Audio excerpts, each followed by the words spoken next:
The post-game experience of Pokémon Black and White is downright pleasant.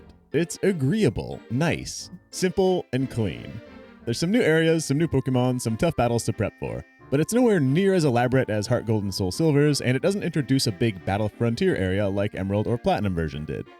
Black and White's post-game lands somewhere between Diamond and Pearls and Fire Red and Leaf Green, actually. It's got that big new chunk of land to explore like Diamond and Pearl had, but it's also got a smattering of random small content like the Sevi Islands did.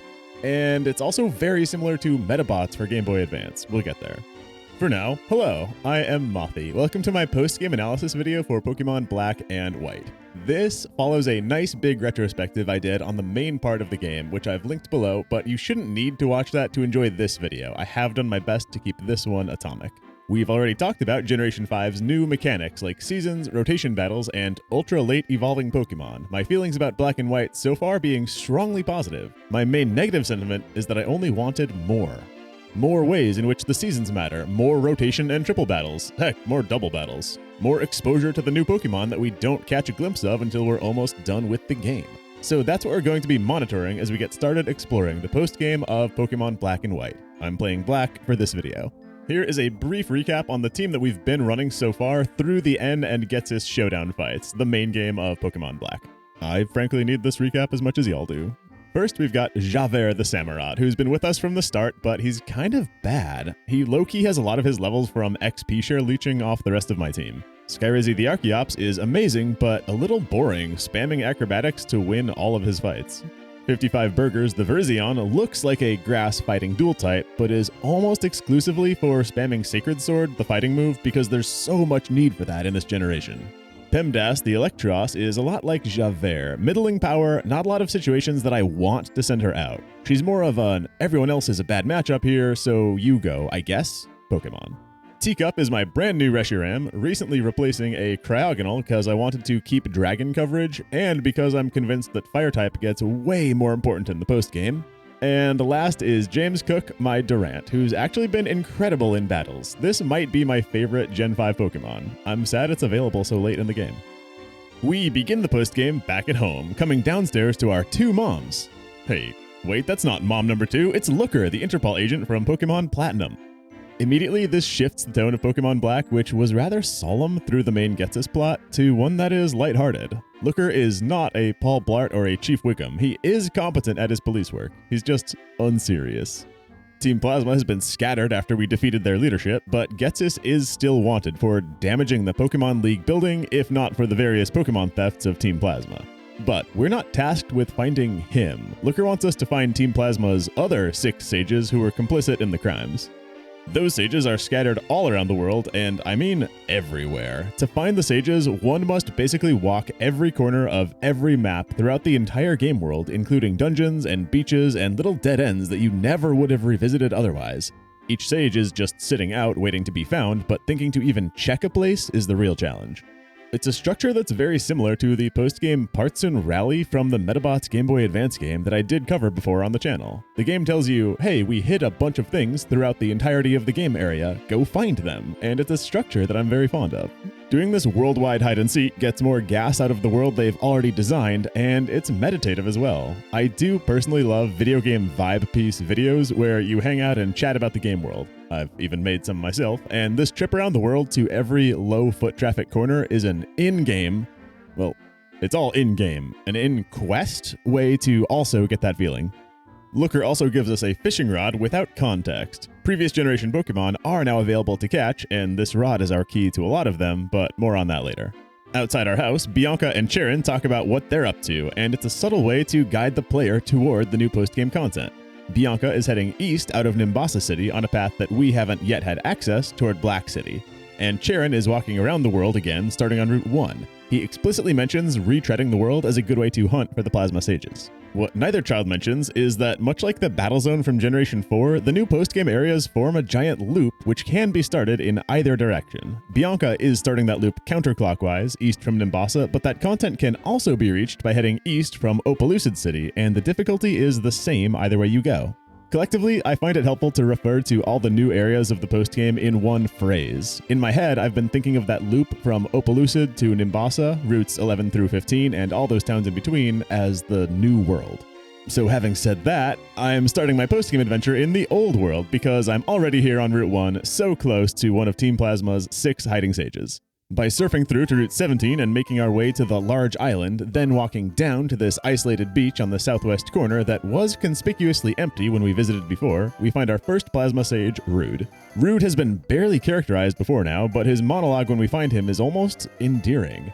Rude met Getsis a long time ago, respected his drive, and joined up. He genuinely seems like a decent person, at least before supporting the crimes of Team Plasma. Which I don't personally forgive, not this easily. There's one conversation in BoJack Horseman that really sticks with me regarding this situation. BoJack does a lot of bad things in general, but he believes he's a good person at his core. Who wouldn't want to believe that? So at one point, BoJack asks Diane if she thinks he's a good person deep down, and her response is, I don't really think there is a deep down. I think we are the things we do. Everyone wants to think they're a good person, but doing evil things and then feeling bad about it doesn't make it okay. That's where I'm at with these Plasma Sages. Like, cool that you just wanted the best for Pokemon, but once Team Plasma got into kidnappings and extortion, you're now enacting evil, and you are making the world worse. Anyway, Looker brings Rude in for questioning, and he helpfully reminds us how many remaining sages we need to find.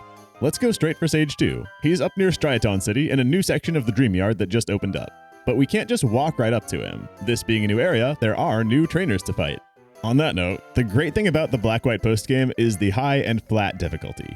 The awful thing about the Black-White postgame is the high and flat difficulty. Whether we take optional fights in the Nimbasa sports complexes, do a battle cruise in Castelia City, challenge our old NPC trading partners to battle, or strike out either direction into the New World areas, everything in the postgame is level 64, give or take.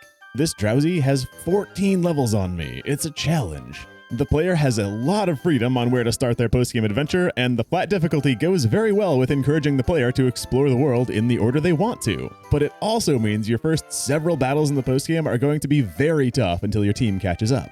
Basic trainers sometimes being 15 or more levels higher than my team made it hard to get my foot in the door anywhere. For advice, I would say make use of your lucky egg and don't be ashamed of spamming healing items just to trudge through your first several postgame fights until the level gap narrows. If you want to be really strategic about it, maybe let one Pokemon hog the XP for a while until you're not sweating through every battle, then hand out both of your XP shares to boost the rest of the team. Because it was rough gaining any traction for a while. Rewarding once we got going, but it didn't feel good in the process. So, the StreamYard basement is cute and thematic. Opponents all run sleep-themed Pokemon like Hypno and Jigglypuff, and the loot is just a bunch of awakenings to help you cope with that. James Cook with Crunch is actually matched pretty well against most of the enemies since he resists their attacks, so he does get a nice head start closing that level cap. Then Plasma Sage Gorm is just out the far stairs, again with a brief speech that humanizes him. I'll add that each of these sages gives us a TM when we find them, mostly utility moves like Double Team or Calm Mind. It's a nice way to help get these distributed, but it's awkward writing, because quite a coincidence that they all had a gift for me, you know? And then Looker pops in to cart them off for questioning and or punishment, and he helpfully updates us on how many sages we still need to find. It's a pattern that repeats every time. Not that that's bad, I just might have expected the arresting experience to vary a little bit from sage to sage. So, we've been seeing enemy trainers send out previous generation Pokemon to fight against us in the postgame. Until the credits ran after defeating Getsis in the main game, Pokémon Black and White only had new Generation 5 Pokémon in the game, either for catching or as opponents in trainer battles. But now there's a modest selection of older Pokémon available too. I think there's something like 140 new species catchable from across the previous 4 generations, heavily skewed toward water types because there's just always been too many of those. When you think about it, that does reflect the real world because there's a million fish. But if we continued that logic, the Pokédex would absolutely be dominated by bugs, so it's not good logic after all. Also, I realized I don't need to run repels while gathering loot in the postgame, at least for now, because these wild Pokemon are quite high in level. I don't normally fight wild encounters, but while we're still so far behind every trainer in level, we may as well slay the few who show up. Before pursuing Sage 3, I found myself gaming in the Eventide, which is when the Royal Unova cruise line makes a loop from Castelia City to Marvelous Bridge and back daily. We're not far from Castelia City now, so I booked a ticket and got on board. This cruise is very cool because it actually takes place in pseudo-real time. You can stand on the deck and watch the whole thing go by in glorious handheld 3D graphics. But there are also trainers to fight in the cabins. Fighting them all is not guaranteed because of time constraints and because you won't know which NPCs want to battle you. It's a bit of a puzzle trying to find the ones who do. Crew members help you find them with little hints like, 3 of the trainers are in cabins with blue doors today. If you speak to someone who's not a trainer, it may actually be a trap NPC who wastes your time with really long dialogue and then auto-advances the boat ride 20% of the way even if you spam A to get through it. I wanted to battle all 5 of today's trainers and have a little time left to check out the deck and get footage, so I did save scum to identify all the trainers first before loading my game and fighting them for real, but I also enjoy the minigame aspect of making us find the trainers. These were, of course, still tough fights. I did my best to profile the NPCs and lead with a Pokemon who's strong against the species I thought they might use. And I would also often lead with Skyrizzy because he can just use U-turn to swap himself out if it's a bad matchup. After using Light Cheese to beat all 5 trainers, there was still time left in the cruise to enjoy the sights on deck as we pulled back into Castelia City. And there's even a prize for beating all the trainers, though it's just a reskinned full heal. The real prize, unironically, was the experience we got along the way. While we're in Castelia, the Game Freak building has some new content. The Ace Trainer sitting here will change the music to the Team Rocket music from Heart Gold and Soul Silver. But don't speak to his companion yet. That is Morimoto, and he starts a very tough Pokemon battle. Kind of parallel to finding the Plasma Sages, there are also 4-ish tough final bosses in the Black and White postgame that we gradually unlock access to as we explore, Morimoto being the first one we came across. We'll have to come back after we power up the team. It's a natural progression from Castelia to the Desert Resort to hunt for our 3rd Sage now. But as we go to enter the Relic Castle, Professor Juniper points out these dormant Darmanitan statues and hands us a Rage Candy Bar to wake one up and fight it. Now, these Darmanita are special because they have a hidden ability not available through traditionally caught ones. Hidden abilities are just a 3rd ability slot that some Pokemon might now have. Generation 5 introduced the concept, but outside of multiplayer connectivity stuff or 2 species in the postgame, hidden abilities are not even present in the game. Do note that we could have gotten a Rage Candy Bar much earlier to utilize a hidden ability Darmanitan during the campaign if we had played during wintertime, so maybe that's another reason to care about the seasons. Anyway, inside the Relic Castle and all the way to the bottom where we came before to search for the White Stone, we can now access additional areas of the dungeon. There's one Team Plasma grunt standing guard, a last attempt of Sage Ryoku to evade capture by sacrificing his employee. After defeating the poor guy, proceed through a series of small rooms to find Ryoku, who's one of the least apologetic sages for what it's worth. I do appreciate that the sages were differentiated in their response to defeat. Looker gets him, and now 3 sages remain. But before we continue hunting them, Ryoku said he was in these ruins for a reason, to catch a Volcarona. This is the king of Generation 5's late evolving investment Pokemon. If we wanted to raise one of these from the single Larvesta egg we're given late on in the campaign, it still would not have evolved at our current party level. So catching this post-game Volcarona is the most accessible way to raise one if you want to. Now, one thing I really liked about Heart Gold and Soul Silver version was how high the difficulty got toward the end of its post-game. You could actually use Mewtwo after catching it, there was still content to clear with it. And the same thing applies to a few strong post-game encounters in Black and White. I've mentioned my struggles against all the level 64 trainers. Well, catching this level 70 Volcarona would be a great way to make that problem disappear. Alas, I already do have a bug type I love and a fire type, so Volcarona is not the one for me. But don't worry, we will still be shaking up the team. Okay, the Earthquake TM is in here. It's hilarious how early they gave that out in Generation 1. Earthquake has been getting pushed farther and farther back every game since then, even as ground type stays pretty bad offensively. Well, next I flew into Nimbasa City. Empowered by beating the trainers on the Royal Unova cruise, my party is now a bit closer to handling battles with grace, and I decided to revisit the sports courts and claim even more experience. And this place was packed now. I actually might recommend the sports courts as a starting point for everyone in the postgame of Black and White. There's a ton of trainers in a small area, so the gains are quick as long as you can win the battles, and it's very fast to run to the Poké Center between fights as needed to heal. Plus, double battles are back.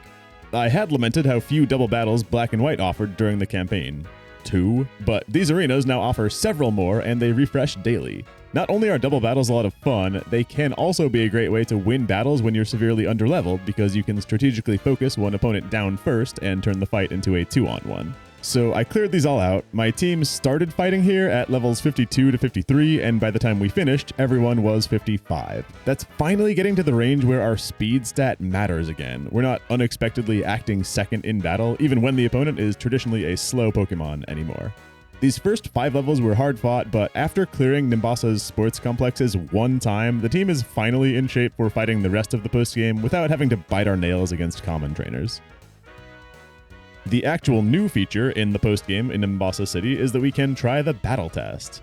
Now, I don't get why this place exists in addition to the battle trains. Can someone with more context fill me in? Because this plays a lot like the trains. This battle test is a series of 5 battles, single or double, with teams of 3. Levels are set to 50, and it seems like legendaries are banned because I couldn't bring in Teacup. We play all 5 rounds even if we lose a match, and these matches are tough. I think opponents here must have elevated IVs or EVs, and the 5th round felt designed to act like a boss fight because I couldn't even land a hit on their lead Electivire. I ended up winning 3 rounds out of 5, got 3 out of 7 stars on this certificate, and that's it. There's no extrinsic prize even if you ace the test. Weird. At this point, I dipped west into Route 5 to catch up with Cheren. After a brief dialogue about self-reflection, Cheren heads off to his final position at the end of Victory Road, where we can challenge him to a daily battle. Along with Morimoto, we now have 2 of the final bosses unlocked, Cheren being the easiest of them. And at this point, I would continue west to follow a logical route through the postgame, except I do want to make a few changes to my team. The sooner I do that, the less experience is wasted overall, and we're about to fight a lot more trainers as we play through the postgame New World. So I decided to head east onto Route 16 out of Nimbasa City, which was open before but led to a dead end. In the gatehouse, a roughneck tells me the vending machine sometimes gives an extra drink out, like the machines could do in Generation 3, so I sat here hammering on it to verify. I did get a bonus drink on my 15th purchase, but I bought like 45 more and didn't get another bonus, so it's either super low odds or it can only happen once. Out of the gatehouse, we're now on Marvelous Bridge. There's a man here selling Magikarp, a common occurrence in previous games. But the cool thing is that there's no other way to get a Magikarp in Unova, so this is a smart purchase for once. The Shadow Triad stops me here and says Getsis ordered them to give me the Generation 4 held items associated with its legendary dragons, but they don't really know why. This is very strange. I'm sure this event was designed top-down, right? They started with the desire to give us these items somewhere and then came up with this Shadow Triad scene as a way to make that happen. You can almost feel that little design decision happening at Game Freak. In the Eastern Gatehouse is a very important ace trainer. She gives us our only triple battle in Black version, and in White version, she's your one opportunity for a rotation battle. Otherwise, those fun battles are version exclusives. I ended up acing her with no damage to my team because she got too cute with her move choices. Now, I'm really happy they give you a little taste of the other version's special battle type, but I would have expected Game Freak to have her sell that a little bit. She doesn't drop a hint that we can get more of these if we buy the other version, in the way that Professor Oak in Heart Gold and Soul Silver kind of tries to sell you on getting the other version for more content in the embedded tower. Through to Route 15 now, which is the first of several big new routes to explore full of trainers and new, old Pokemon. The prep work we did and battling on the cruise ship and basketball court was all so we could pass these trainer battles okay. The game gives us an upgrade. Pokemon has been remarkably consistent about passing out the Trade Evolution held items game after game. On that note, Black and White actually made a lot of Trade Evolutions catchable, all water types in the postgame. Kingdra, Politoed, Slowking, Gorbis, and Huntail are available for the first time ever in single player at very low encounter rates. Melodic kind of counts too and is also catchable. I'm not looking to replace my water type at this point, but I'm very pleased with Gen 5 for relaxing the reins on so many of these species. Trade Evolutions are designed to sell more copies of the current generation of games, but after that's passed, they may as well let us play with them. Through the far side of Route 15 is Black City, or White Forest if you're playing White version. This zone, along with the rotation triple battle split, is the most meaningful difference between game versions, and it's one where I'd say White version has the advantage. Black City occupies a weird space for my content because it's pseudo-multiplayer and I only cover single-player content. Through local multiplayer, you can attract more visiting NPCs to your game, but we still start with a few of them even as a soloist. In Black version, these NPCs can be battled and their presence each adds one item for sale in the Black City Marketplace. In White version, there's no marketplace, but Pokemon can be caught here instead, each NPC adding a different species to the encounter table. What's weird is that the levels of the Black City trainers vary widely, but almost all of the possible trainers who can join your city are well below the level of the rest of the post-game 65 club. Why bother having these be battleable if they're all easy as hell? My city was a little sad, only 3 trainers currently visiting, which put up leaf, water, and dusk stones for sale. Nothing we need. Aside from the visiting trainers, Black City also hosts 2 static battles, both normal, i.e. high-level rotation battles.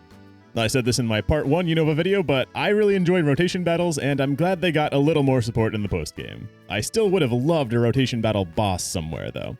Route 14 is north out of Black City, which we're going to gloss over for now. I want to save that trainer XP until after we've changed our team, so I just tiptoe past them for the next town, Undella. This place is a cute beach town with bright, happy summer music that doesn't hit the same when playing at nighttime. I feel like they needed bonfires on the beach and luau's to sell the summer vibe here at night.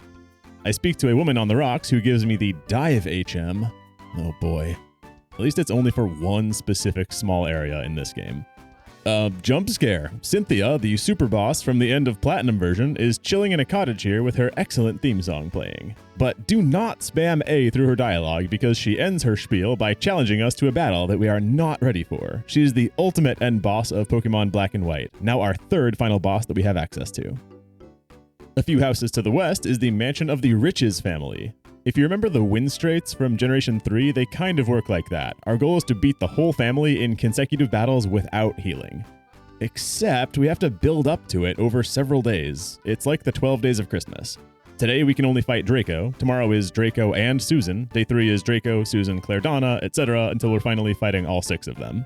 It's a neat idea, but it's a terrible idea. Their levels are all fixed, so unless you reach Undella Town and stop playing your save file for a week, except to open it up once a day and fight the Riches family, the gauntlet isn't going to be balanced in a way that's at all challenging by the time you get to the 6th. This angry rich billionaire, who must be one of the Riches, collects ultra rare items. What he wants are the ancient relics from the sunken ruins offshore of Undella Town. That's why we got that dive HM, but we're going to punt that content as long as we can because I don't find diving fun. What we will do is make an NPC Pokemon trade here. This is our 4th trade overall after doing 3 in the main game, and it's only offered in the summertime. I actually had to rush to film this content before October ended, even though I couldn't edit the video for a while just so I could get this trade done. Ander wants our Cinchino. I have to blow a shiny stone on a Minchino I caught ages ago for her Munchlax Gorge. I love to see Munchlax as a trade after how opaque catching one was in Generation 4. He arrives at level 60, so like Volcarona, he's at a nice power level for taking on the postgame. Great thick pad ability, neutral nature, and he holds a Leftovers. Traded Pokemon never come with great items until Heart Gold and Soul Silver added a few interesting ones like a Macho Brace and a Soothe Bell. Leftovers here is certainly a big get. I'm not looking to run Snorlax myself, but this is one of the best in-game trades the franchise has ever offered, and I'm glad Game Freak is using trades as a method for acquiring powerful items. That always made sense as a way to incentivize both catching Pokemon and interacting with the trading mechanic. We'll be back in Undella Town for more content later, but for now, let's head north onto Route 13 where I sneak by all the trainers again. There's a Psychic TM to grab, and a man who teaches ultimate moves to your starter Pokemon. Now, we've seen this in a few games, but never had the starter with us to take advantage until this time. Javert is able to learn Hydro Cannon, which is basically water-type Hyper Beam. I'm very excited for him to get this. There's not much in the meta that's weak to water, so he's often just using a neutral attack, but this one might be good enough, even so, to grab some one-shots. Just a shame his physical attack is the higher stat, and this move is special. At the top of Route 13, it takes a bit of a runaround to access it from the correct angle, is the Giant Chasm. This has been our true destination since leaving Nimbasa City. We're actually here to make 2 changes to the roster. It's just a coincidence they're in the same spot. Head inside the cave, then through the small dungeon to the far exit that we can already see to enter the crater at the bottom where we pick up an Ice Beam TM and I run around without repels on hunting for a Ditto. Ditto is almost usable starting in Generation 5 because it has one of those hidden abilities, Imposter, which transforms it into its opponent for free without having to waste a turn. But we're not able to obtain an Imposter Ditto, so this one is just trade fodder. I'm eager to make that trade happen, so now I travel straight to Route 15 where Lillian the scientist, living in a trailer, takes that Ditto for her Rotom Eeks, and Eeks, as an electric type, is going to replace Pemdas. She's got a gentle nature, swapping her defenses, comes in like Munchlax at level 60, which is competitive for the postgame, and carries a max elixir? Weird. I do have a policy of only using new generation Pokemon the first time that I play through each generation to get a better familiarity with who's new. But Rotom, who is a Generation 4 Pokemon, is going to get a pass for 2 reasons. One, we're in the postgame, so the rule bend doesn't feel as bad now. But mainly because Rotom is another Pokemon like Ditto who got, quote, fixed in Gen 5 with its type now changing when it possesses an appliance, so that it still feels like a new species in a way. So, having now made all 5 NPC trades available in Pokemon Black and White, let's do what we always do on the channel and rank them. Firstly, Lilil the Petalil gives us a Pokemon who's otherwise exclusive to the other version, which is a great reason to make the trade. It's strong in the meta, has a perfect nature, comes early on in the game, and it's quite easy to catch the Cottony that's wanted for the trade. Easy A. Redeye the Basculin is less impressive. Again, a perfect nature, cashing in the attack stat that it doesn't want for the one it does, but I'd have preferred its very strong adaptability ability over Reckless. Still, this trade gives Basculin access a fair bit earlier than we could catch one otherwise, and it was easy to catch the wanted Minccino for the trade. B. Mini Pete the Emolga is probably the worst trade of Black and White. Emolgas are not a common catch, but we still could get our own nearby instead of doing the trade for one. And it's not like the Boldore we need to trade for this is easy to catch either. The held Lumberry is something, but overall this trade doesn't have anything strong going for it, positively or negatively, so a C ranking is literally perfect. Gorge the Munchlax comes real late in the game, but I like how with the challenging trainer levels of the postgame, Black and White lets you use the fact that received Pokemon come in at hard-coded levels to trade up Gorge coming in at a generous level 60. Munchlax is historically rare, he's got the great thick fat ability, and bringing in a leftovers is straight gas. His one knock is that being a friendship evolution means Snorlax will take a long time to achieve at a point where there's not too much game left. But that is not enough to knock Gorge out of the A tier. And Eeks the Rotom similarly comes real late, still at a good level though, but hits the ground running instead of waiting to evolve. The held Max Elixir is not worth much, and we'll take some points off for Eeks' trade criteria. The requisite Ditto is quite buried even if you beeline for it. Strong Pokemon, but with a couple of downsides, put Eeks in B territory. Collectively, Pokemon Black and White have the strongest trades we've ever had in a Pokemon game. That's a little easier to do when there are only 5 of them, but still, each trade has a reason the player might want to perform it. From Pokemon exclusive to the other version, to earlier availability of a species, to power level reasons, or just to get its held item, Pokemon Black and White fixed NPC trading for the first time since Red, Blue, and Yellow, and also had an Emolga. On top of that, there's a meta prize for completing 5 trades. We'll get ours in a little while, which each of these NPC trades contributed towards. I could have enjoyed, say, 2 more of them, but that just as well might have felt like too many if we began to lose the careful curation. Yet another way in which Pokemon Generation 5 nailed the game design by keeping a feature smaller and more narrowed. Having less of a thing does let you control it better. Alright. Picking back up after that Ditto catch, we're kicking around Lacunosa Town, out the northwest corner of Route 13. The game clearly meant for us to reach here by going east from Opelucid City rather than the way we came, because the dialogue here drops lore about the crater that we were just already at. Sometime in the past, sounds like something crashed down from space, and now a monster comes out of the crater at night and eats people. And I'm not even abbreviating here. The story is vague, and as far as I know, it is that dark. Like, Kyurem literally kills people. I don't think they ever lighten the story and say, oh no, they just get lost in the dream realm or something like that. I think we need to rescue this town, who's living in fear. It feels like Team Plasma could have built up the goodwill they wanted if only they put their energy to stopping Kyurem. So, I returned to the cave we were just in. Could I have planned this as one trip? Yes. And approached the center of the crater, which wakes up the monster, coating the area in snow and opening access to Kyurem's den. Up a staircase and inside a small cave is the extraterrestrial ice dragon Kyurem, who visually reminds me of Ludwig the Accursed with its weird horse body and the sense of danger that I feel. This thing is too vicious to leave wild, so I'd better catch it and make it love me. After a quick ball fails me, my Master Ball snags Toothpaste the ice dragon to replace my Reshiram, who had replaced my Cryogonal as my dragon coverage. Like Volcarona and the postgame trades, Toothpaste joins at a strong level, but this one being 75 is so far ahead of the team that I'll try to avoid sending him out in battle for a while yet. You could say his main benefit is giving the rest of my team an extra 20% XP boost, because that's one less slice being taken of the pie. Our recent Ice Beam and Psychic TMs start him out with nice coverage. So, with that, we've now established our final team. Kind of. But I don't want to make another return trip to Route 13, so I began cleaning up the trainers we skipped to get here.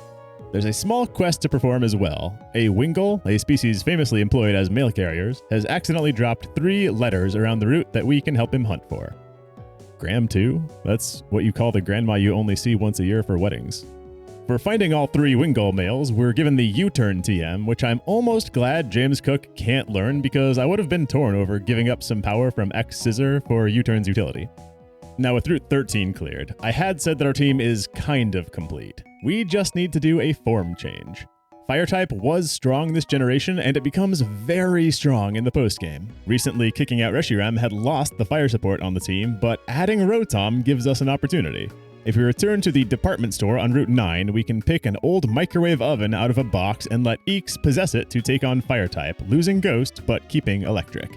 Changing form immediately learns her Overheat, a massively powerful fire attack, but at only 5 PP, I'll need to PP max that right away. Its accuracy is sub 100, and I'd like to count on it to hit, so let's make another trip for Eeks' sake by flying back to the Castelia City Poké Center.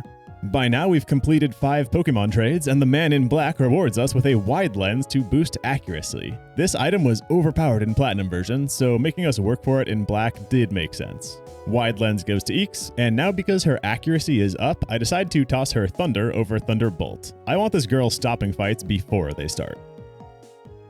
We've been off track for a while, huh? I seem to recall we were at one point assembling the Sages of Team Plasma. Looker is probably losing faith in us around now, so let's maybe go find another Sage and let him know we're okay. We can fly into Mistralton City for easy access to the basement of Chargestone Cave. These Sages really do be hiding in some out-of-the-way locations. I slightly regret having a guide to help me find them because I can see how hunting for Sages across the world and sharing ones you found with your friends at school would be a great experience. Sage Bronius down here, like Ryoku previously, does not go without a fight, summoning 2 Plasma Grunts to battle us first. The toughest Grunts that we'll face all game for what it's worth. 2 victories later, Looker comes to a rest, and we're down to only 2 more Sages to find. But while we're here, we're in the neighborhood of Celestial Tower, which needs our attention briefly. Repel goes on, and I run up to the top to find Alder paying respect to his deceased Pokemon. This scene unlocks the remaining final boss for us, Alder now fightable as the Pokemon League champion. And it also unlocks fighting the rest of the Elite Four again, much tougher than they were. With all of our final bosses now unlocked, the rest of our time in the postgame is going to be spent powering up the team in every way possible so we can stand a chance against these difficult final bosses. And doing random content too. We cannot forget the smattering of random content. Cause while we're up on Route 7, we can dip into Stark Mountain, where a worker in the tunnels now hands us a random fossil every day. This can be any of the fossil Pokemon from previous generations. I got a Claw fossil for Anorith the one time that I bothered to go. From this point forward, I lost any semblance of a planned order to things and started completing content half randomly, such as this cave on Route 9 that was previously blocked by a Black Belt NPC. It's now open. This place is called Challenger's Cave, and it's unimportant. Inconsequential? Like, there's a Stone Edge TM down here that I'm happy to put on Skyrizzy, but it's this tiny little dungeon with only 5 trainers in it. It's the kind of place you would expect to house a legendary Pokemon, except it doesn't. It does house Riolu, the first chance we've ever had to catch one of these in the wild, so that's nice. Be a right pain trying to evolve one before the game is through, though. Since I'm close to Opelucid City, I remembered it has these rotation battles that can be challenged daily, so I went to go enjoy some fun rotation battles, and they were level 39, unchanged. I ask why. If something is re-challengeable, it should scale the way the Nimbasa City sports trainers do. This place is a mistake. Also in Opelucid City, Iris will tutor Draco Meteor to our dragon Pokemon, if it loves us. Toothpaste barely comes out of his enclosure. We're getting a few tail wags, but I'm not close to him liking us enough to learn Draco Meteor. By now, we don't have too many areas left to clear before the game is done, and the final bosses of Pokemon Black and White are level 75, which is a bit extreme for my party in the low 60s. So inspired by getting mad at the non-scaling rotation battle rematches, I did go and clear the good, post-game scaled sports complex trainers one more time. The extra double battles were a lot of fun as always, but I kept getting knocked out by Whimsicott's knowing Hurricane out of nowhere. These things have fangs.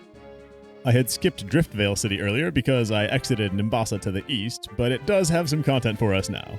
A Team Plasma Grunt opened up an incense shop in the marketplace in case we feel like breeding some baby Pokemon. More interesting though, Black and White added the concept of trade Pokemon battles. Kyle, who traded us that Basculin forever ago for a Minccino, will now battle us to demonstrate how he's raised that Minccino. It's a super easy one-foe battle, but the continuity is great. It's the first time Pokemon has given the player updates on a Pokemon we traded away. Even more support for the in-game trades. I love it. And if we fly back to Nacreon City, Dai the Cottony trade girl battles us also with her Whimsicott. The day had become Friday while filming, so I returned to the Dream Yard where a special Musharna can be caught with hidden ability telepathy. That's nothing thrilling, but I pointed out as the only other hidden ability available in single player aside from those Darmanitans earlier. Now let's fly again to Opaloosid City and east on Route 11, one of the new postgame routes that we haven't seen yet. It's a very small route with only 4 trainers. I'd say this is where Game Freak wanted us to begin playing the post-game content, except that the trainer levels are all, again, 64 and 65. It's definitely not a straightforward entry point, even if it is the lowest numbered new route. The big feature here is an overheat TM, I guess, though we already have that covered with Eeks. Village Bridge is the area east of Route 11. A unique area, the gimmick is that it's a bridge covered in houses, a village bridge. There's only 3 trainers here, but it's a little more lively than Route 11 through some other content, like this food truck. If we defeat the proprietor, Baker Chris, we can play a small memory game taking orders from customers and delivering them correctly to earn a lumberry. Thanks, bro. Reminds me of the meal delivery minigame in Richard Scarry's Busy Town for Sega Genesis. A blonde lady in one of the houses with 4 patrats rushes out the door when we say hello. Girl leaves her TV on, that's not a smart choice. We'll have to go find her again to complain. Another house holds a fisherman who quests us to go catch a random fished Pokemon for a prize. My assignment was Kingler, who's at 5% odds, and then only within the rare bubbling tiles, so I'm not gonna bother with this one. The prize is just a dive ball, about on par with previous game's stupid fishing quest that had us catch a bunch of Magikarps for an ether. And there's a free leftovers hanging out in this trash barrel, just sitting here to take. This one is a lot easier to get than the Gorge trade, but a lot of players might be glad to have too. The east side of Village Bridge connects to Route 12 with a beautiful grassland. Again, a small, pretty route with 5 trainers and a little bit of loot. There's an energy ball TM that I hesitate before teaching to 55 burgers over Giga Drain, and in the grass we can catch wild comb bees, making them, like Munchlax, much easier to find than in Generation 4. You can even catch Vespiquen itself in the rustling grass. Now, after pointing out several of these bite-sized areas, each with just a couple of trainers, 1 good TM, and 1 noteworthy wild Pokemon, a pattern begins to emerge. These last 3 areas have all followed that formula, as well as Challenger's Cave. The way I see it, Pokémon Black and White needed to split its post-game content into several small areas rather than fewer large ones as a way to divide out the new Pokemon. Riolu here, Vespiquen there, ditto. Including multiple smaller routes made the encounter tables easier to manage, and then they sprinkled just enough trainers with a TM cherry on top to have these small areas feel complete and rewarding. And honestly, I love it. It's a great pattern. Small areas feel cozy, they're easier to confirm that you found all the loot, and you can get through them in a shorter sitting. Think of the gigantic Route 212 in Sinnoh or Route 119 in Hoenn. These could take hours and multiple trips out to heal and even get you lost. You do not want to hear mom calling for dinner while you're nowhere near the exit on Route 212. I always loved single-screen puzzle games like Quirk, Adventures of Lolo, or Baba Is You, even stuff like Captain Toad Treasure Tracker. For the same reason it's easier to watch 6 30-minute TV episodes totaling 180 minutes than it is to sit through one 100-minute movie, smaller content is just more pleasant. Yes, I am addicted to TikTok. It's a bigger burden on the design team to map out more areas, make more tile sets, and do the creative work to keep each area feeling unique, but I would not mind if Pokemon continues making more of these cozy small zones rather than large ones. Finishing Route 12, to the east we're back in Lacunosa Town. We've now completed the loop through the new world of Pokemon Black's postgame in a 2-prong approach. We went counterclockwise first from Nimbasa City, then later headed clockwise out of Opaloosid City, those paths meeting at Lacunosa Town. The town is more lively in the daytime, Kyurem only having been a threat at night. I would have liked to see them acknowledge the fact that I tamed their worst nightmare and even have it with me, but that's still something the Pokemon franchise has not been good at, making the world react to us. Now let's pick at another old scab. In my Part 1 video on Pokemon Black and White, I praised how they handled and de-emphasized HMs. Finally. But the postgame needs us to screw up our Surfer's moveset even further with Waterfall for content, and now we're adding Dive. I was actually down with Javert having only 2 move slots when it was just Surf and Waterfall, because I was fine with only carrying Mega Horn in addition to Hydro Cannon, but adding Dive forces him down to only 1 free move, and that's upsetting. So, we go surfing in the Bay of Undella Town, where there's a couple more trainers to beat, but once they're done, 4 dark dive spots lead down to the Abyssal Ruins. If I can figure out how to do it right, we keep floating up, and pressing down makes us come back up even faster? Turns out you gotta hold D-pad up for dive to succeed. And that's just the first puzzle. Once stumbling on how to dive properly, the ruins we reach are a fun puzzle. We've got a Safari Zone style step count to solve a multi-level maze, but there's tons of loot to grab. We're booted out after 500 surf steps, but rediving is free, so take your leisure exploring and looting each floor and then dive back in as needed. There are a couple of puzzles to solve, Reggie Ruins style. We've got to flash one bit of wall and strength another, and because figuring that out in 2025, or heck, even 2011, seems like quite a chore, obviously one just Googles how to do this. The big prize for navigating to the final chamber of the ruins is a relic crown, and the rest of the loot was either more artifacts or the typed plate items for transforming Arceus. Take our crown and those artifacts back to the Riches billionaire, and he'll buy all of them, paying gigantic sums of money for each. I reached a new digit of money that I've never possessed in a Pokemon game before thanks to treasure diving, ending up just shy of 2 million Poké-Euros. It's a mad amount of money that could have helped furnish the chateau in post-game Platinum version, but we don't have a good money sink in Black and White, so I suppose we did it all for the love of accumulating money, just like real-world rich people. We never actually did the trainers on Route 14, so I go and tackle those now. Route 14, like 13, is medium-sized, a step up from the really tiny areas, and up a waterfall here is by far the hardest Plasma Sage to physically get to, Sage Giallo. He's got one of the better attitudes among the sages. With Giallo's arrest, there's only one sage outstanding. We can tackle another mini area off of Route 14 called the Abundant Shrine, with just 4 trainers to fight and a flamethrower TM to collect. It follows that small area blueprint. Then back out on Route 14, there are 2 ace trainers who stand far ahead of the other post-game trainers in difficulty. Each has a team of 3, all at level 68, with Junko's team of Perugly, Espeon, and Lapras being especially tough. Because these 2 are embedded deep in Route 14, probably most people are hitting these fights later on in their post-game experience, but if a player had only just brought their team fresh from their Getsis victory through Route 15 and Black City to here, these ace trainers could probably cause a whiteout. Alright, I had wanted to keep Giallo as our final sage because it fits well with him being harder to access deep in the post-game New World. But due to simply not having thought about it earlier, I missed a sage back in Driftvale, who now has become our finale. In the very back of cold storage, in the same container we caught Team Plasma before, is Sage Zinzolin. He's got a philosophical message, a Sartrean take on joy and suffering giving meaning to life. This man is single-handedly bumping up the maturity level of the whole franchise, damn. For finding the final sage, Looker just leaves. The plot sputters out like a dying candle. We don't hear from N again, we don't bring Getsis to justice, it's just totally unresolved. My list of dislikes about Pokemon Black and White is short, but the way this big quest to find the sages worldwide ends in nothing, that's disappointing. So, the plot having ended abruptly, we're out of new areas to explore and trainers to battle. All that remains is to fight those 4 super bosses that we unlocked along the way. Let's get the team prepared for that. Hold on. Go back to the Marvelous Bridge. That woman with the Pat Rats runs a shell game now where we can win a mushroom prize. Okay, now we're preparing for the final bosses. With a visit to the move deleter in Mistralton, I sanitize the HMs off my team. Wave goodbye to dive, cut, surf, and strength at least. I filled the gaps with my best moves in preparation for the final fights. Ice Beam and Hydro Cannon back on Javert, Crunch back on James Cook, and Swords Dance to 55 Burgers, who had put that away to be my cutter through some unexpected post-game bushes. Our 4 end bosses are Cheren, the Elite Four now with Champion Alder, Game Freak Morimoto in Castelia, and Cynthia in Undella. Cheren is the clear weakest of these, so let's fly to fight him at the top end of Victory Road. He's got a full team at level 65, except his ace superior at 67. My team is level 65 through 67 by now as well, Javert being the 67 because he held my XP share. He did not earn any of these levels. And I've also got Toothpaste the Kyurem that I have not been using at level 75 where we got him. Cheren starts the fight with Lipard against James Cook.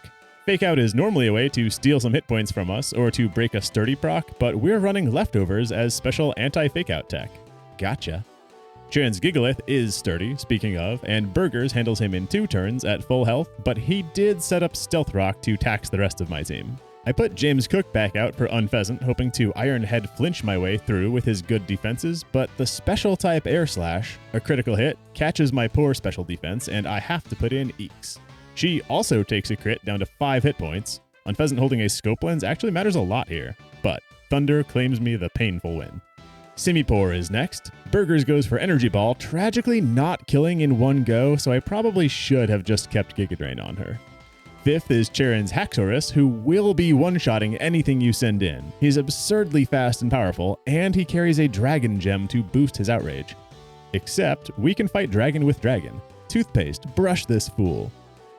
What a delicious premiere for the Leviathan of Lacunosa. And Cheren saved his superior for last, against whom we have Skyrizzy. Acrobatics gets the Focus Sash, not a kill, saving him for a turn, which he uses to Dragon Tail me and pull out Burgers. But our grass type is faster than his grass type, and we beat boss level Cheren with only 1 knockout. Cheren's levels are lower than the other super bosses, but his team being the only team with held items does make up some of that gap in difficulty. The remaining bosses are back to being many levels ahead of me, so I spent a load of that billionaire relic money we collected making sure everyone is maxed out on vitamins, and I also had just a few rare candies left for some bonus levels. 55 Burgers picking up Leaf Blade at level 67 is my only exciting development here, but it's nice to note that Pokemon are still learning level up moves at this high level range since there is still a game to play. So the team's at 67, Javert getting my 1 surplus candy to be 68 because he does need the help, and Toothpaste still 75, having only ever tasted Haxorus blood since catching, as I head in to face the Elite Four for a second time, now with Champion Alder at the end. A series of 5 fights may seem tougher than individual fights against Morimoto or Cynthia, but the Elites are level 71 to 73, so I'm hoping to use that experience to boost me up a little more before the level 75 plus fights. Let's do the same order as last time, starting with Chantal. I launch James Cook against her Khafra Grigus and spam Crunch as she lands a turn 1 Will-O-Wisp burn to slow her clock and begins Shadow Balling, which we do resist. Leftovers keep me in the fight long enough to pop her full restore, but I don't want to martyr James Cook, so I pull him out for Toothpaste to bury this coffin, taking a big Shadow Ball crit for my effort. Golurk is the one opponent all league where I really want Javert, and he does make me proud with a one-shot just like last time. Driftblims have given me trouble before, so I'm a little worried here, but a Stone Edge from Skyrizzy dumpsters this thing before it can do whatever Driftblims do. I sent Burgers to test her new Leaf Blade against Jellicent, not respecting that her cursed body might disable my only move that can damage her. Luckily, we do dodge that, and her off-type Sludge Wave does not hurt me much for a victory on turn 2. Frostlass tries a Shadow Ball, which doesn't do much against Eek's good special defense, Overheat getting her on the crackback, and her last is a level 73 Chandelure who warrants Toothpaste as a ringer, surprising me with a critical hit to finish that fight smoothly. Elite number 2 is the Darkman Grimsley, probably the easiest elite of all. He opens with a new Sharpedo whose water type leaves him weak to Thunder. Crocodile goes down to a Hydro Cannon. This move is actually helping change my mind on Samurot's power level. It only took 95% of my playtime to get to it though. Scrafty has great coverage and is a little scary, but 55 Burgers lucks into a critical hit with Sacred Sword to win. Then once Grimsley puts in Liepard, I take a dumb risk to set up Swords Dance because that should set up the rest of the fight. Burgers receives a quad effective aerial ace that I'm surprised to live through, but now with our attack boosted and Virizion naturally great speed, we should be good to sweep Grimsley. Indeed, his Bisharp dies easy, but Drapion has enough bulk to live through an attack, finishing us off with a Fire Fang. I don't have a ground attack for Drapion's one weakness, but in his wounded state, Acrobatics is still good enough, and that's our second elite down. Caitlyn comes third, leading Musharna into Javert's Mega Horn. Thankfully, she misses the Hypnosis, and we're clear to Horn a second time. Her Reuniclus has coverage against almost literally everything, so I just keep in Javert to chip at it and pop a full restore before losing to Thunder.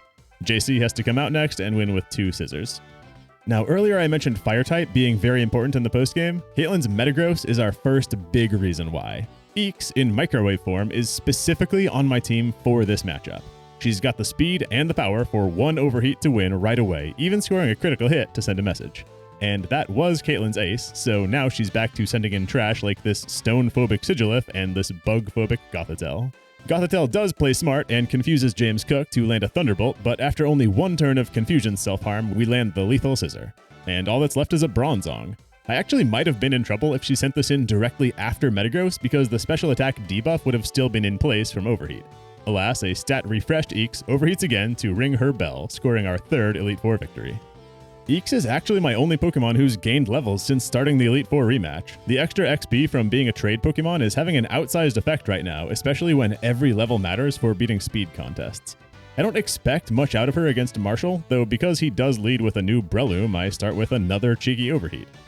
Last time we fought Marshall, it was the Skyrizzy show, only breaking against Sock because of our inability to one-shot through Sturdy.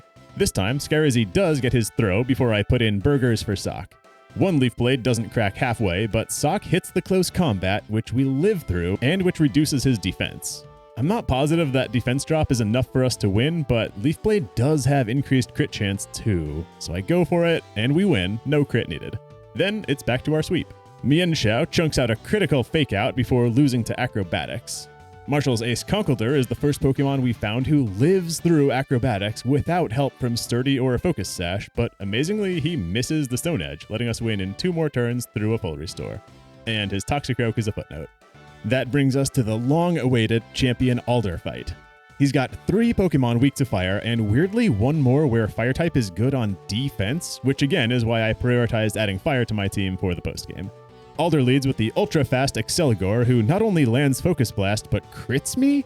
Which might not matter. I don't think Eeks was surviving a second hit from anything else this fight, so having 1 hit point is as good as having full. Alder could really screw me if he was smart by sending Escavalier or Vanilluxe next while our special attack is gutted, but he stays on track with Bouffalant, which is admittedly still very scary.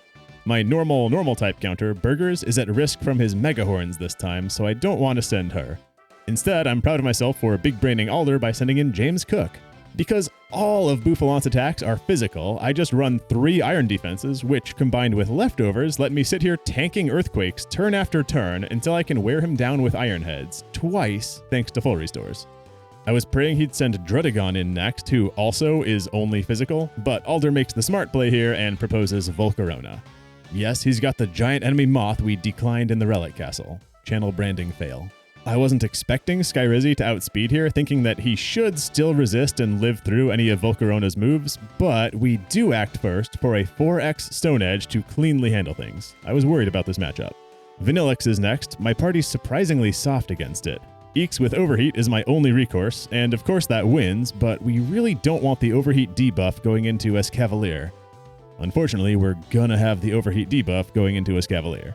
I consider a Volt Switch to get out, but this thing is quadruply weak to fire, so maybe Eeks can have 1 more little Overheat as a treat? Okay, awesome. I'm glad we PP maxed Overheat, dang.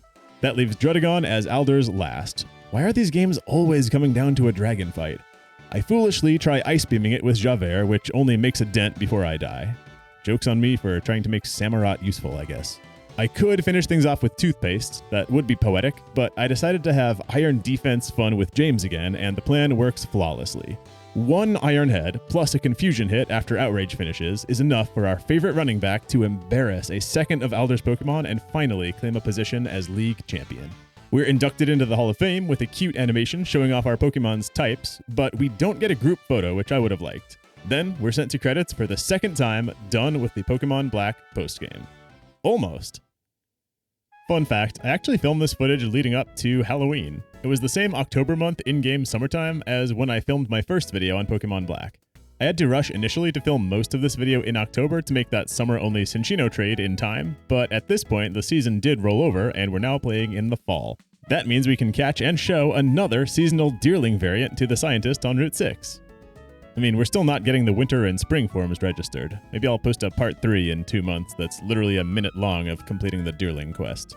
Anyway, Morimoto and Cynthia have the same levels of Pokemon, but Morimoto's species are much less intimidating, so we're going to start there in the Castelia City Game Freak building on Super Boss number 3. He leads with a Liepard, not the most dangerous Pokemon, especially because this one doesn't even have Aerial Ace, so 55 burgers is safe to set up with Swords Dance.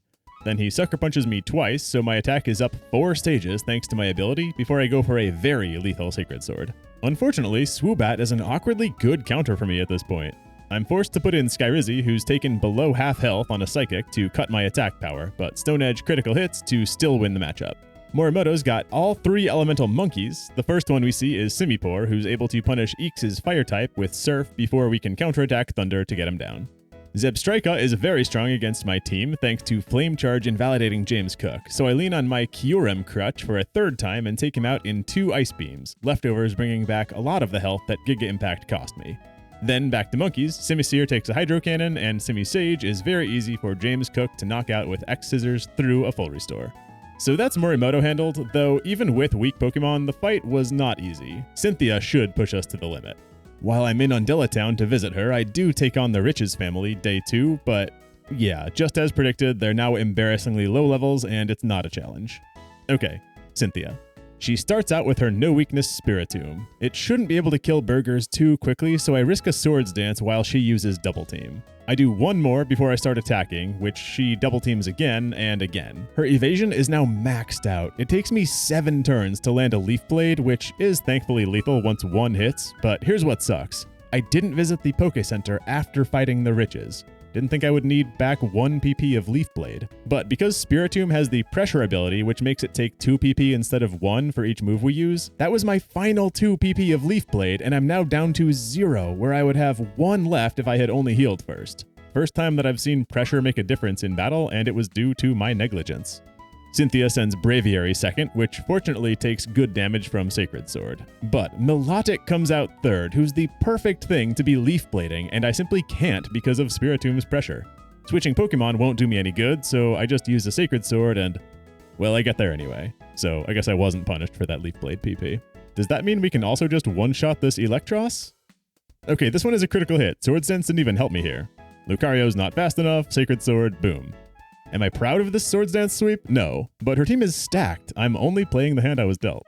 With a healthy serving of cheese, we've made it to Cynthia's final Pokemon, a level 77 Garchomp. A huge problem. Sacred Sword does not one-hit this girl, even with all of my boosts. Except she just misses her Dragon Rush. Cynthia says she won't let a fun battle end so easily. I'm sorry, fun battle? Yeah, go ahead, use a full restore. You're still gone in 2 more hits. Or actually 1, because we clutched a critical hit. 55 burgers, the Virizion, down a Leaf Blade PP that actually should have mattered against Milotic, just soloed Cynthia's entire team, winning us the last battle of Pokemon Black. After this, we can fight her again, but only in the springtime. And unfortunately, that's 2 full months away, so this is the latest in a series of Pokemon Black and White offering re-battles that don't make sense. We're done with content. I want to touch briefly on game design philosophy. Why separate some of your video game into a defined postgame after the credits roll? You could say that it's to let people feel done with the game sooner if they don't feel like playing 10 or 20 more hours of content. But anyone who's put 30 or 40 hours into beating the campaign clearly likes the game. They won't be rushing to be done with it. What I believe is that Game Freak slices off the postgame in order to have more fun with it as game designers. We see a definite tone shift in the postgames of Generations 5 and 4. By the postgame, the player has handled the evil organization and solved the world crisis. The postgame is a chance to lighten the writing and focus on low-stakes slice-of-life dramas. We feel that in Looker's whole attitude, the vibe of the resort town Undilla with its optional and pointless dive dungeon, a fishing quest, a Patrat minigame, and aside from the tone, Pokemon Black's postgame relaxes the tight control it had over its combat balance, and I mean that in a few ways. The main campaign was so stingy with rotation and double battles, only for us to get many more of them in the postgame. Previous generation Pokemon were excluded until now so that the game could better control what we fought against, but that floodgate is wide open from the start of the postgame. And they even unleashed all the best TMs, which, now that they're reusable, would have been a risky move before the less carefully regulated postgame. Perhaps separating Black and White's postgame into its own video formed more of a logical divide in my own mind than actually exists. But it left me with a sense that the postgame of Pokemon Black and White is just pleasant.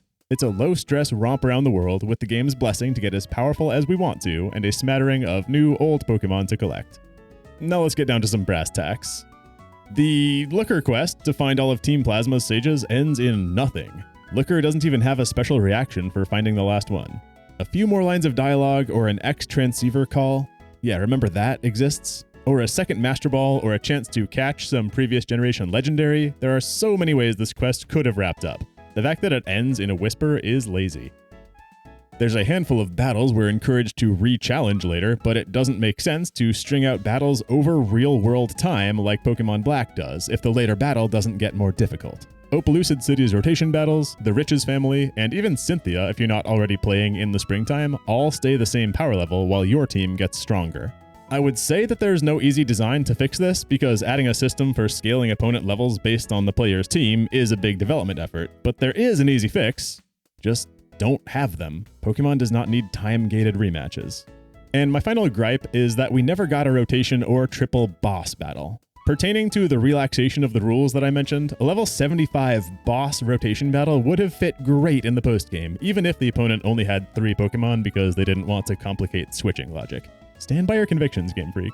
We should have highlighted the new battle types. Touching now on the positive aspects of Black and White's postgame design, we got 2 more rewarding NPC trades. I did like the higher count of smaller new areas, and I also like that we didn't become Pokemon League champion until the very end of the game. In Generations 3 and 4, and kind of in 2, it felt odd defeating the Elite Four only to continue fighting battles against dozens of random trainers who could have all defeated the champion themselves. It didn't make sense. But here, the champion Alder is actually the strongest trainer in the land, only rivaled by Cynthia, who is champion of her own region. We fought to earn our laurels in Generation 5, making it the most rewarding Pokemon game to beat yet. That is my Gen 5 takeaway. Excellent gameplay design throughout, better writing than ever, though still could improve, and a pleasant post-game experience that is not too drawn out. Thank you for watching my video. Please do leave comments with your own thoughts on the Generation 5 post-game. I know I shove a lot of opinions into my Pokemon videos, and I like to hear how you feel too. Thanks as always to my kind patrons for your direct support of the channel. You keep things going over here even in the slow months, and I'm very grateful to have you. Thank you. I also want to plug my smaller second channel if you're interested in seeing me cover horror games. The video length and game design discussion are about the same over there, but the tone is more comedic and the content more diverse, much like the post-game of Pokémon Black and White. I just released a video over there about the prequel to Until Dawn that I'd love you to watch if the horror genre interests you at all. As far as this channel, stay tuned here for Black 2 and White 2 content coming soon, and subscribe and click the bell if you'd like to be first to catch that when it comes out, though I do think we'll see a challenge run in the meanwhile. That's all I got. After a while, Crocodile.